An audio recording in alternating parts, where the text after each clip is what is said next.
Hello, and welcome to the second installment in our special series on technology investing with John Markman.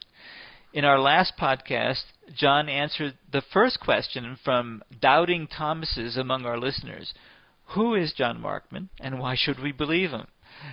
We learned that when it comes to technology, John is effectively the insider's insider.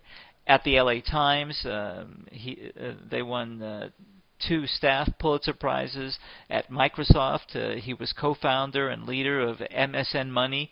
And above all, he specialized in finding new tech superstars, which, not coincidentally, is the name of a new service he'll be launching on April 8th.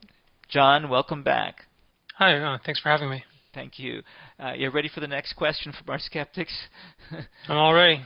It's very simple. Why tech stocks? Why not focus on some other sectors instead? Well, I love the fact that you even have to ask, because 15 years ago, no one would ask why tech stocks. It was just assumed that those were going to be the superstars. But once they crashed in 2001, 2002, people really they felt as if they had been cheated by by a group of stocks that they loved. Yeah. And they said, "Oh, never again." Well, then. And then in 2006, people started to feel, 2003, 2004, 2005, people started to feel a little bit better about stocks, right up until the point of the 2007, 2009 crash, and they fell out of love with stocks all over again. Right. And so now, you come along and say, hey, why tech stocks? And it's like you're coming from a point of disbelief, and that's fantastic, because it's this gulf between disbelief and then some belief and then some great belief that we can make money. In other words, when there is disbelief in the marketplace, you are able to find better buys. Is that what you're trying to say? Yeah, when people are skeptical about stocks and they're not buying them, they're not bidding up their prices, right. and that's really the case now. Even though we're in the middle of a 4-year bull market, that one started in 2009, a lot of technology stocks have done well, but not as well as they could, and you can really see that in the valuation system of the top tech stocks. Look at something like Apple, trading at 10 times forward earnings. Well, in a fully valued environment, Apple would be going for 20 times earnings. And if people were really super excited about stocks, Apple would be trading at 50 to 100 times earnings. Okay, so can we look at recent performance and maybe explain that and how it's happening? Well, sure. In 2013, the average tech stock outperformed the S&P 500 by 50%. Why? Yeah, because they're growing much faster than the average stock in the S&P 500. The GDP growth rate right now is in 2013 was around 2%. The average growth stock is growing at least at 10%. And in my opinion, that level is going to accelerate up to around 15 to 20%. For the very best names that I recommend. So this is really a great time to arbitrage the difference between what people think is happening and what's really happening. I see. And what about this year? How are tech stocks doing compared to this? Well, the S&P 500 is slightly underwater for this year, and tech stocks are up. So, you could say that tech stocks are beating the S&P by about 6 to 1 right now. Okay, but if S&P is down, then you can't say it's beating it you can't even compare the two. So that 6 to 1 must be based on an earlier data point then. That's a good point mathematically, but from a practical point of view, I think it's safe to say that the average tech stock is beating the S&P by at least 5 to 1. Okay. What is it in the tech stock? And by the way, the stocks that I recommend are beating the S&P by a lot more than that. Okay. What is it about technology that makes it interesting? I know these are dumb questions, but they're questions that that I have to ask because I'm the skeptic and I represent the skeptics. Sure, no problem. Well, technology is responsible for some of the most important megatrends that have occurred in the past and are occurring today. Tech megatrends change the lives of billions of people. I'll give you an example. The explosion of mobile communications via wireless. technology has connected the 7 billion people on the planet in a way that could never have happened otherwise. Technology, you could say, even was for the elite 5 years ago. Technology that was for the elite 5 years ago can be used by children today. And massive new business models are being built around just this one trend of connecting people through small handheld devices. And it's hard to understand that in a way because it's happening so quickly. But it's really a massive change in the way people interact with each other, and there's lots of great ways to take advantage of that through tech stocks. And the same for healthcare. Drugs and therapies today can solve big problems like AIDS and hepatitis, illnesses that killed people regularly in our lifetimes.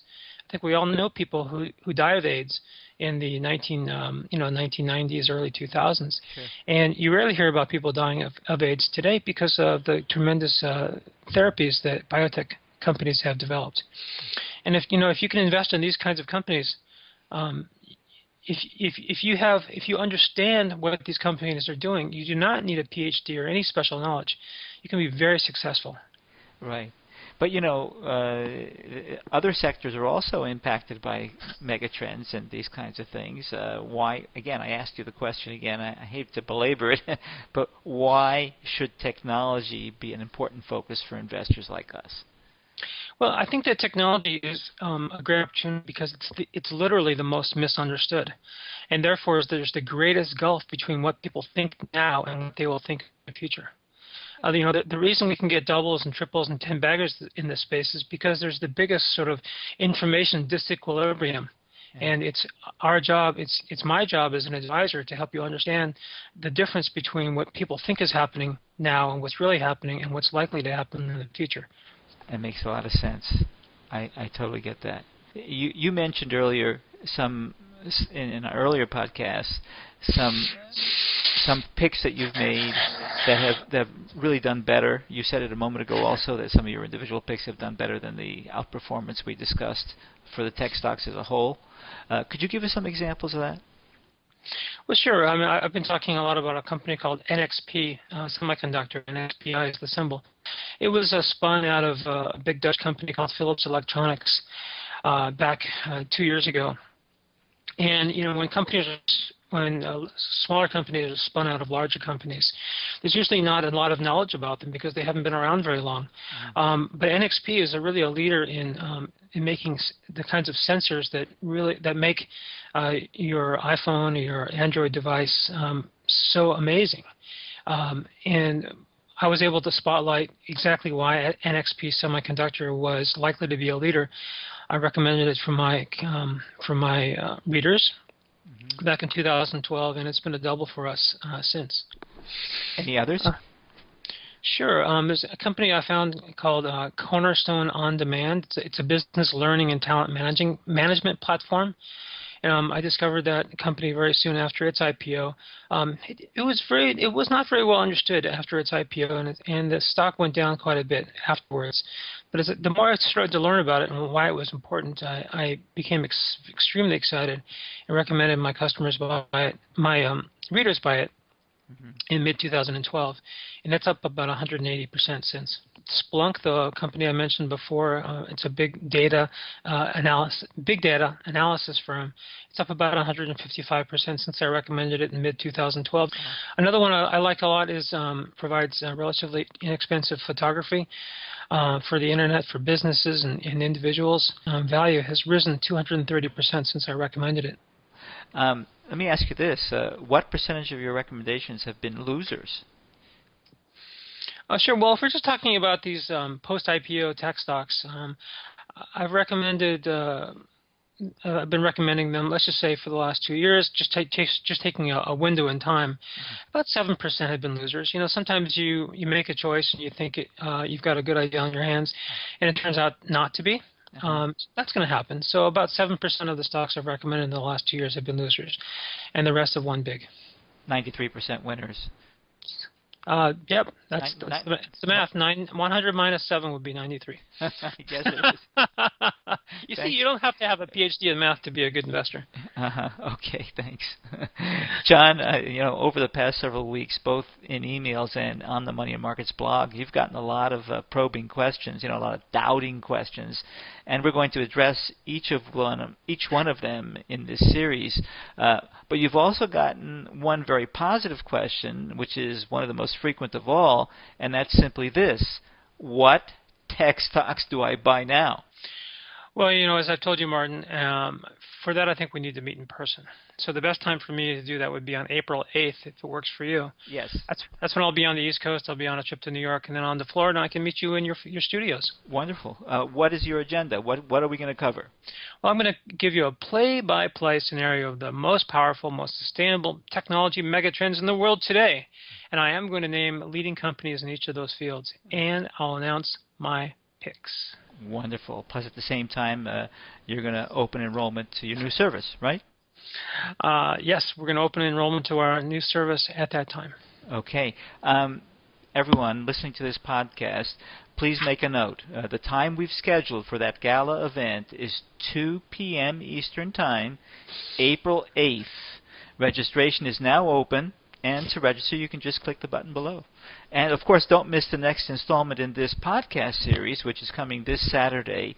To join, just come to this same page, same time as today. Thank you very much. Have a wonderful day.